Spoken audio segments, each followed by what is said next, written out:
ఇంకా ఎంతసేపు? ఇంకొక అరగంట అవ్వచ్చు. నువ్వు ఆఫీస్లో కూడా ఇంతేనా? స్లోగా చేస్తావా వర్క్?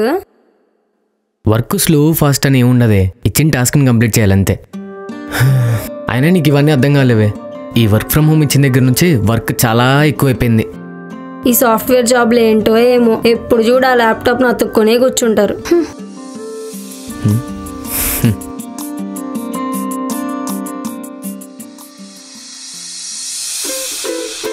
రోజు రోజుకి మా వాడికి పెళ్ళాం పిచ్చి ఎక్కువైపోతుంది. ఏంటక్క, ఏమైంది? అనవసరంగా అమ్మాయిని మా అబ్బాయికి ఇచ్చి పెళ్లి చేశాను. పద్ధతిగా ఉంటుందని పల్లెటూరు సంబంధమైన ఓకే చెప్పాను. ఏమైందక్క? ఏదైనా గొడవ? రోజు ఏదో ఒక గొడవేనే. పెద్దలతో ఎలా ఉండాలో తెలియదు, ఎలా పనిచేయాలో తెలియదు. ఏదో ఒక గొడవ పెడుతూనే ఉంటుంది. మనోడేమంటున్నాడు? ఏమంటాడు వాడు? నేనేమైనా మంచి చెప్దామని అమ్మాయిని పిలిస్తే వాడు అమ్మాయిని లోపలికి తీసుకెళ్లి నేను చెప్తాలని వాడి ఇష్టం వచ్చినట్టు వాడు చేస్తాడు. అయ్యో, ఇంకేం చెప్పాలే నా గొడవ. బాగా బోర్గా ఉంది. ఇక్కడ ఇలా రూమ్లో ఉండకపోతే బయటికి వెళ్ళి మమ్మతో టైం స్పెండ్ చేయొచ్చు కదా. నా నోటికి మంచి మాటలు రావు చెప్తున్నా. అసలు ఏంటి నీకు మా అమ్మతో ప్రాబ్లం? ఎప్పుడు చూసినా ఏదో ఒకటి మైండ్లో పెట్టుకుని మాట్లాడతావు. కాస్త ఫ్రీగా ఉండవే. ఏం అవసరం లేదులే. నేను ఎప్పుడెప్పుడు కనిపిస్తానా, ఎప్పుడు పనులు చెప్దామా అని చూస్తుంది మీ అమ్మ. పెద్ద పని దొంగవే నువ్వు. మూసుకో. నాకు పని చేయడానికి ఏ ప్రాబ్లం లేదు. నేను ఏం చేసినా అందులో తప్పులు పడతానే ఉంటది. నన్ను ఏదో ఒకటి అంటది. నాకే ఒళ్ళు మండిపోతూ ఉంటది. అసలు మీరేందో మీ గొడవలేందో నాకు అస్సలకే అర్థం కావు. ఏమో లేవే. పెళ్ళే 6 నెలలు అవుతుంది కదక్క, ఏదైనా విశేషమా? అలాంటిది ఏం లేదే. తనకేదో ప్రాబ్లం ఉందనుకుంటా. నీకెలా తెలిసిందక్క? ఎలా తెలుసంటే మంత్లీ పీరియడ్స్ సరిగా రావు, ఇర్రెగ్యులర్ పీరియడ్స్ అనుకుంటా తనకి. అవునా? మరి అడగచ్చు కదా.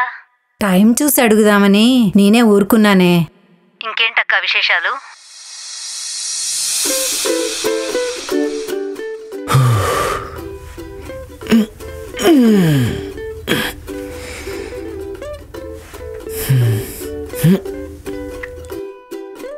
ఇప్పుడు చెప్పవే, ఏంటి నీ బాధ?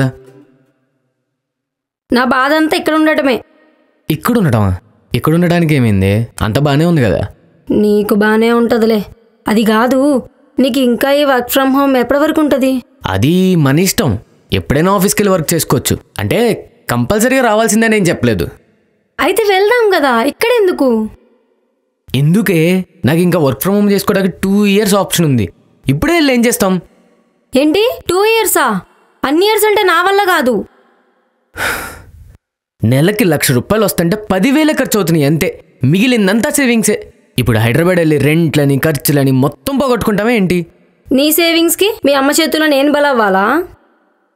అసలు ఏంటి మా అమ్మతో ప్రాబ్లం? అంతా బాగానే ఉంది కదా.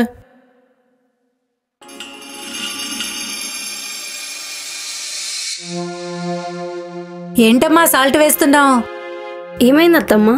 రోజు కూరలో ఉప్పు ఎక్కువైతుందేంటా అనుకుంటున్నా. నువ్వు ఇక్కడేస్తున్నావా? మేం సాల్ట్ వేసుకుంటాం అత్తమ్మా. మేమేసుకోమమ్మా, నాకు అసలే బీపీ ఉంది. అంతంత ఉప్పు వేస్తే పైకి పోవాలన్నా నేను? ఏంటత్తమ్మా అలా అంటారు? లేకపోతే అడగాలి కదా. అట్లా నీ ఇష్టం వచ్చినట్టు చేసుకుంటూ పోతే ఎలా? కొంచెమైనా బుద్ధి ఉండక్కర్లేదు?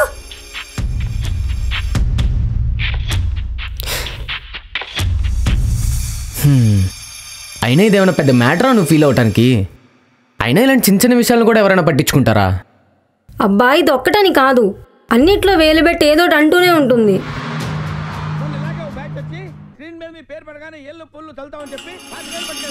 ఏంటా కాళ్ళు పెట్టుకుని కూర్చోటం? మంచిగా కూర్చోలేవా?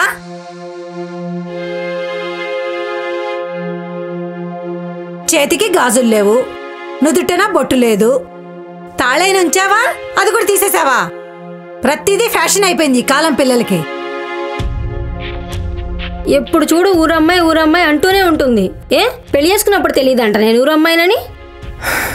అవన్నీ పట్టించుకోకే, ఇవన్నీ ఏ ఇంట్లో అయినా జరిగేవే. నేను అలా పట్టించుకోకుండా ఉండలేను. నువ్వెన్నైనా చెప్పు, నేను మాత్రం అసలు ఇక్కడ ఉండను. హే, నీకేమైనా పిచ్చా? ఇప్పటికిప్పుడు హైదరాబాద్లో ఫ్యామిలీ పెట్టాలంటే ఎంత ఖర్చు అవుతుంది అనుకుంటున్నావు? ఎంత ఖర్చైనా అవ్వని, మనం హ్యాపీగా సపరేట్గా ఉంటాం కదా, అది చాలు నాకు. అప్పుడు ఏ గొడవలు ఉండవు. ఎవరన్నా డబ్బులు ఎలా సేవ్ చేయాలా అని చూస్తారు. నువ్వేంటే వేస్ట్ ఖర్చు ఎలా పెట్టాలా అని చూస్తున్నావు. వేస్ట్ ఏముందబ్బా అసలు ఇందులో? నువ్వు ఎప్పటికైనా హైదరాబాద్ వెళ్ళి జాబ్ చేయాల్సిందే కదా, కాకపోతే కొంచెం ముందే వెళ్తున్నాం అంతే. ఏంటే నువ్వు ఏం అర్థం చేసుకోకుండా మాట్లాడుతున్నావు? నన్ను హైదరాబాద్ తీసుకెళ్ళు, లేకపోతే మా ఇంటికి వెళ్ళిపోతా. నాకు తెలిసి అది ఈ పాటికే సెపరేట్ కాపురం పెట్టేయాలని మా వాణ్ణి టార్చర్ చేస్తుందనుకుంటా. నీకెలా తెలుసక్క? నేను అలా అనుకుంటున్నానే, దాని ఊరు బుద్ధులు నాకెందుకు తెలీదు? అస్సలు ఒప్పుకోవద్దక్క, మనోణ్ణి మొత్తానికే మార్చేసుకుంటుంది. ఆహా, నేనెందుకు ఒప్పుకుంటా? సరే అయితే మనం డీల్కి వద్దాం. నాకే డీలింగ్స్ వద్దు, ఒకటి హైదరాబాద్ లేకపోతే మా ఇంట్లో వదిలే. ఫస్ట్ నేను చెప్పేది విను, ఆ తర్వాత నీ ఇష్టం. ఏంటి? ఇప్పుడు నా శాలరీ ఎంత? నెలకు 1,00,000, అంటే సంవత్సరానికి 12 లక్షలు. ఎక్కడుండి మనం ఎంత విచ్చలుడిగా ఖర్చు పెట్టినా కూడా నెలకు 2 లక్షలే అవుతాయి. మిగిలిన 10 లక్షలతో నీకేదో గోల్డ్ తీసిస్తా, ఏమంటావు? నువ్వు తీసిస్తే మాత్రం మీ అమ్మ ఊరుకుంటుందా? రచ్చ రచ్చ చేస్తుంది. ఇక్కడింది తీసిస్తాను పిచ్చిదానా. 1 ఇయర్ తర్వాత హైదరాబాద్ వెళ్ళిన తర్వాత నీకు నచ్చింది, నీకు ఇష్టమైన గోల్డ్ తీసిస్తా. ఆలోచించు, బాగా ఆలోచించు. హైదరాబాద్ వెళ్ళి రెంట్లని, ఖర్చులని, డబ్బులన్నీ వేస్ట్ చేసేద్దామా, ఇక్కడ ఉండి డబ్బులు సేవ్ చేద్దామా? చూడే 8 అవుతుంది, ఇంకా బయటికి రాలేదు. లోపట ఏం చేస్తుందో ఏమో అది. వచ్చి వంటేం చేద్దాం అత్తమ్మా అని నన్ను అడగొచ్చు కదా, దానికి మాత్రం మామూలు కొవ్వులేదే. మనోడికి ఇంకా వర్క్ అయిపోలేదా? వాడికి కొన్నిసార్లు వర్క్ లేట్ అవుతుందే. నిజమే చెప్తున్నావా, లేదా ఇప్పటికి ఇలా మేనేజ్ చేద్దామని చెప్తున్నావా? నా మీద నమ్మకం లేదా? ప్రామిసే. సర్లే, ఈసారికి ఇలా కానిద్దాం. కానీ 1 ఇయర్ తర్వాత మాత్రం నువ్వెంత గోల్డ్ ఇచ్చినా నేను మాత్రం ఇక్కడ ఉండను. కానీ ఒక కండిషన్. ఏంటి? నువ్వు మా అమ్మతో ఏ గొడవ పడకుండా అడ్జస్ట్ అవుతూ ఉండాలి. సర్లే, తప్పుతుందా? ఇప్పుడు అంతా ఓకే కదా? అమ్మయ్యా, సరే ఇంకా లేట్ అయితే బాగోదు, వెళ్దాం పద. ముందు నువ్వు వెళ్ళు, మళ్ళీ ఇద్దరం ఎందుకు ఒకేసారి? ఫ్రెండ్స్తో బయటకు వెళ్తున్నా, నువ్వు ఊరికే మా అమ్మతో గొడవ పడికే. ఫ్రెండ్స్తో బయటికా? సిట్టింగా? అంటే ఏదో అలా సరదాగా. వచ్చేటప్పుడు హాల్స్ వేసుకోనరా, నాకు ఈ మందు స్మెల్ అస్సలు పడదు. సరే. దాని గురించి ఎంత చెప్పినా తక్కువేనే. సర్లే, నేను మళ్ళీ కాల్ చేస్తా. సరే అక్క. ఎవరుమా? మీ పిన్నిలేరా? ఆహా. ఏంటి, అది ఇంకా లోపటే ఉంటదంటనా? హెడ్ఏక్ అని చెప్పి పడుకుందిమా, వస్తుందిలే, వాష్రూమ్కి వెళ్ళింది. ఎప్పుడు చూడు హెడ్ఏక్ హెడ్ఏక్ అని లోపటే ఉంటుంది. ఏం మనిషో ఏమో. బా వదిలేమా. 8 అవుతుంది, 9 కల్లా నేను తింటానని తెలిసి కూడా రాలేదు చూడు. వస్తుందిలేమ్మా, బాలేక పడుకుంది. ముందుంటారా దానికి సపోర్ట్ చేయడానికి మాత్రం?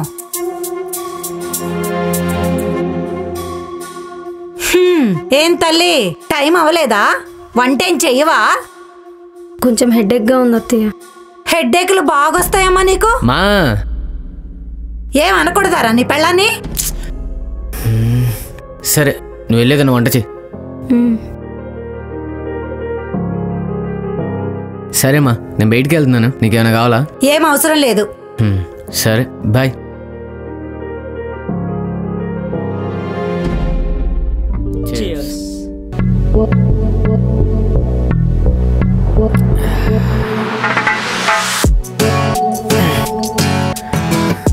ఫ్రస్ట్రేషన్ రా, ఫ్రస్ట్రేషన్. అందుకే పెళ్లి చేసుకోవద్దని చిలక చెప్పినట్టు చెప్పా, వింటేనే కదా. ఇద్దరిని మేనేజ్ చేయలేక మధ్యలో నలిగిపోతున్నాను రా. అందరి ఇళ్లలో అలానే ఉంది సిచ్యువేషన్. అత్త కోడళ్ళు అంటేనే టామ్ అండ్ జెర్రీలో కొట్టుకొని వస్తున్నారు.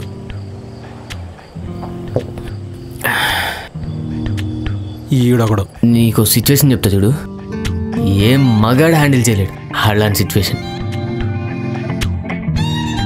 మా జ్యూస్ షాప్ దగ్గర ఉన్నా, నీకు ఏమైనా కావాలా? నాకేమొద్దురా. అట్లీస్ట్ యాపిల్ జ్యూస్ తీసుకొస్తాను. ఏమొద్దురా, ఇంటికి త్వరగా వచ్చే. సరేమ్మా, ఉంటా. ఇదిగోనే. మరి నాకేదిరా? నువ్వు వద్దన్నావు కదా. దానికి తెచ్చావు? తను కావాలంది. అంటే ఇప్పుడు అది తాగుతుంటే నేను చూస్తూ ఉండాలా? ఇదిగో తీసుకో, నువ్వే తాగు. ఇప్పుడు తందిట్టుకోదా? తను తాగుదామని తెప్పించుకుంది నేను తాగుతుంటే.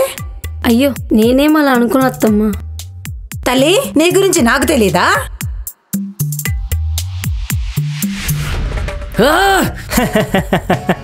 అరే నీ కష్టం పగోడికి కూడా రాకూడదురా. పిచ్చ కోపం వచ్చేదిరా. ఎవరి మీద చూపించాలి కూడా అర్థమయ్యేది కాదు. Mental torture.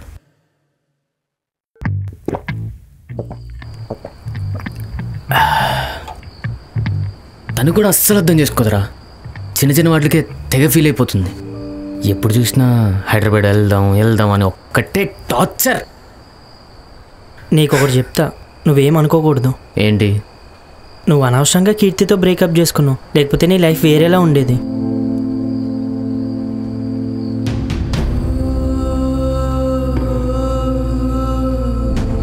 నీకు నీ బీటెక్లో గుర్తుందా నేను ఎలా చూసుకునేదో? తన దగ్గర ఉన్న డబ్బులన్నీ నీకే ఇచ్చేసి పెట్టేసుకోమనేది. ఫుల్ సపోర్ట్ చేసేది, ఇంకా చాలా కేరింగ్ చూపించేది. అలాంటి అమ్మాయి దొరకడం నీ అదృష్టం రా. రే గుర్తు చేయకండి రా. మా చాప్టర్ క్లోజ్ అయిపోయి చాలా రోజులైంది. గుర్తు చేసుకుని కూడా వేస్ట్.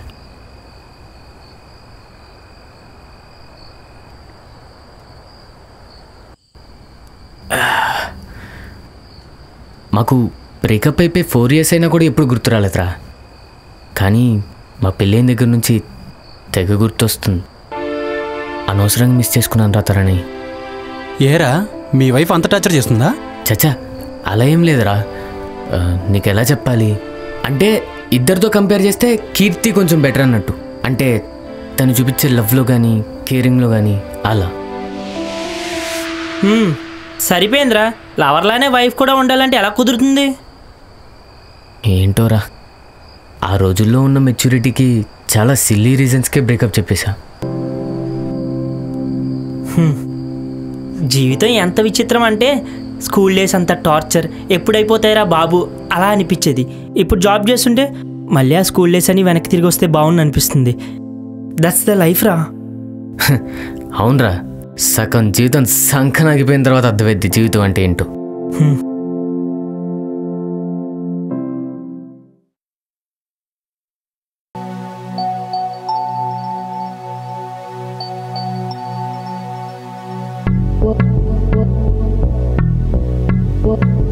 ఈ పిల్ల గోల్డ్ ఎక్కడ పెట్టింది కనపడట్లేదు.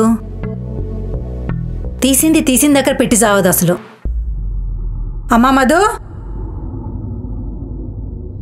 అమ్మా మధు, ఒకసారి ఇట్రా. చెప్పండి అత్తమ్మ. నీ గోల్డ్ నువ్వేమైనా తీసావా? అత్తమ్మ, మొన్న ఫంక్షన్ అయ్యాక మా ఇంటికి వెళ్ళా కదా, అక్కడే పెట్టేశా. అదేంటమ్మా అక్కడే ఎలా పెడతావు? ఏమైంది అత్తమ్మ? నీ ఇష్టమా అంతా? అలా పెట్టకూడదు. నా గోల్డ్ నేను ఎక్కడైనా పెట్టుకుంటా, అందులో ఏముంది? నీకేమైనా బుద్ధుండే మాట్లాడుతున్నావా? పెళ్లిలో నీకు పెట్టిన బంగారమేనా? అది అత్తగారింట్లోనే ఉండాలి. కాదు అక్కడ కొంచెం పెడతాను ఇక్కడ కొంచెం పెడతానంటే కుదరదు. రేపు పోతే ఎవరు రెస్పాన్సిబిలిటీ? నన్నే కదా అనేది. అంటే ఇప్పుడు మా ఇంట్లో దొంగలు చేసి మాట్లాడుతున్నారా? అదే కదా మీ ఉద్దేశం? నేను ఆ ఉద్దేశంతో మాట్లాడలేదు. అసలు ఇప్పుడు చూడండి, మీతో ఏదో ఒక గొడవ, ఇప్పుడు కూడా ఆ ఉద్దేశంతోనే అన్నారు. ఏంటి నా వల్ల గొడవలు అవుతున్నాయా? అక్కడ పెట్టకూడదని మంచి చెప్తే నువ్వెందుకు తప్పుగా అర్థం చేసుకుంటున్నావు? మంచిగా చెప్పినట్లేదు, మా వాళ్ళని అవమానిస్తున్నట్లుంది. ఏంటమ్మా ఇంత మొండిగా వాదిస్తున్నావు? నువ్వేదో పద్ధతిగా ఉంటావనుకుంటే ఇట్లా మాట్లాడుతున్నావు. నేను పద్ధతిగానే ఉన్నాను. తెలుస్తుందిలే.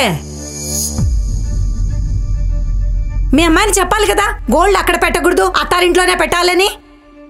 మీకున్నంత తెలివి మాకు లేదులేండి. అవునులే, వాళ్ళకి ఆ గోల్డ్ కొట్టాలనే ఆలోచన ఉండుంటుంది, అందుకే చెప్పలేదు. మాటలు మర్యాదగా రానిండి అత్తమ్మ. ఉన్నదే చెప్తున్నాను, దానికెందుకు అంత కోపం నీకు? మా వాళ్ళు పెట్టిన గోల్డ్ వాళ్ళే దొంగతనం చేస్తారంటున్నారా? ఏమో చెప్పలేము. ఛా, మమ్మల్ని ఇంత చీప్గా చూస్తున్నారని అస్సలు అనుకోలేదు. ఇంకొక క్షణం ఇక్కడ ఉన్నా నా మీద నాకే అసహ్యం వేస్తుంది. నేను మా ఇంటికి వెళ్తున్నా.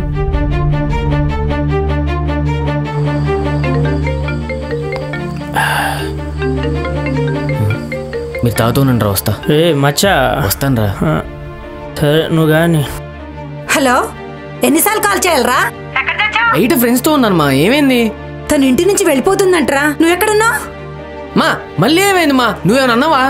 తను ఇష్టం వచ్చినట్టు గొడవపడి మాట్లాడుతుందిరా. నువ్వు త్వరగా రారా ఇంటికి. సరే నేను వస్తున్నాను.